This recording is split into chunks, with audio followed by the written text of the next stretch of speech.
So this is going to be one of those Q&A videos about the hybrid high voltage battery for the Toyota Prius. The question on my video of a step-by-step unboxing and setup of the T180 charger is a really good question. Some stuff I didn't cover here I didn't realize people didn't know. Wizardmaster6639 asked, so if it takes 16 hours for 3 cycles, why would one not charge and discharge at higher current rates? It is like filling up or emptying a swimming pool with water. Small hose versus huge water truck delivery 4-inch wide hose.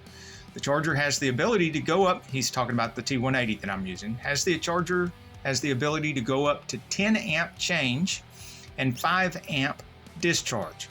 Why should we not do this? Have you tried it, and has it caused negative results for the battery cells? I am thinking I would set my charge to 7.5 amps and discharge at 4.5. I also see that some people use the NiMH option when charging and others do NiCd. What is the type of battery in these Gen 2 Priuses, NiMH or NiCd? These are some good questions. To answer all of these really good questions, which I wished I'd answered in my other video, and I'm glad that were brought up, these are NiMH battery modules. And so that's why I set the T180 on the NiMH setting.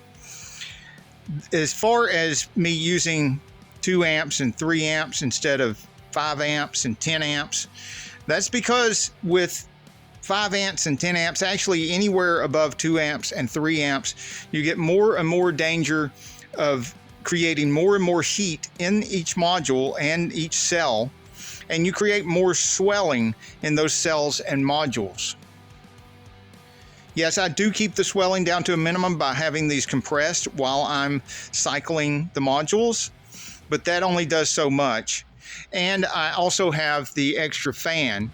This is the iPower 4-inch duct fan that I ordered off Amazon. I'll put a link in the description of this video. And it is designed to run continuously, unlike the fan that's on the battery. The whole high voltage Prius battery fan is smaller than this, pushes less air than this, and is made for intermittent use. It turns on and off, and it has all those rest cycles in between turning on and blowing on the cells. This can just run continuously, and it's cheaper than the factory. So if I burn this thing up, I can just buy another one. It's a lot cheaper than buying the OEM fan. It's a lot better than taking a chance on burning up the OEM fan. And this hole right here just happens to be just the right size to slip up over the original fan and just blow air through the fan, through the original ducts and everything, while I have the modules clamped in the original pack and the original case. And I just do all my cycling there. But still, even with all this air blowing through there to help keep the heat away while I'm cycling modules, I'm still generating more and more heat with more and more amps. And I want the least amount of heat there as possible.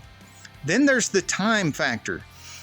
The longer the amount of time you give the modules and the individual cells to cycle, the more likely it seems to be that you actually recover capacity. And that's the whole point of cycling the modules, is to see how much capacity I can recover while I'm cycling the cells.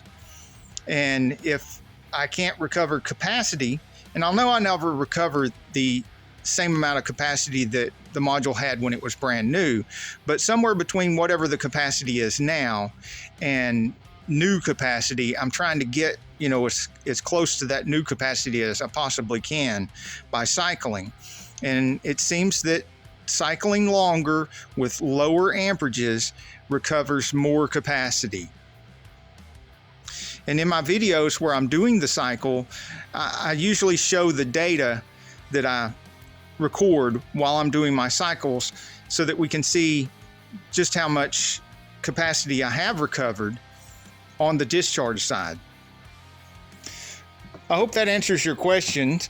And in a later series of videos, I'm going to do some experimenting with rehydrating cells, which is a very controversial experimental way of increasing capacity in old cells that may otherwise be useless and worthless. but possibly recovering them and making them better cells. So I'll be experimenting with that, which involves, drilling some holes in the top here and introducing some distilled water into the modules in hopes of rehydrating them, and then cycling them and recording the data to see if indeed I do recover some capacity. And since the last time I tried cycling these without doing that, I did number them all and label them.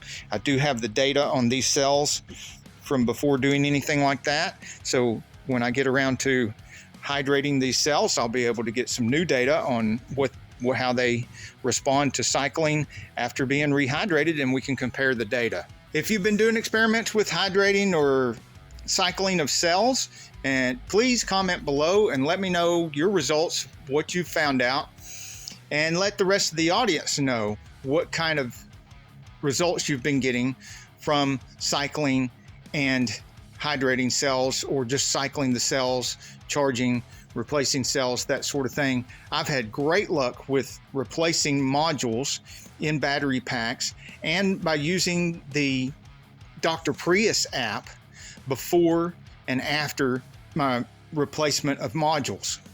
Some of the modules I've been able to recover capacity, some of them not so much. My success on that does seem to be consistent with how bad the module tests in the beginning. So in other words, the better modules seem to recover more capacity, and the weaker modules seem to recover less capacity when cycled. I do see improved gas mileage on the vehicles after changing modules and cycling modules on the hybrid high voltage batteries. I do not see the kind of improvement that one would expect from upgrading to like the lithium ion batteries and that sort of thing. I would like to put more lithium ion battery upgrades in and do more testing on the gas mileage before and after.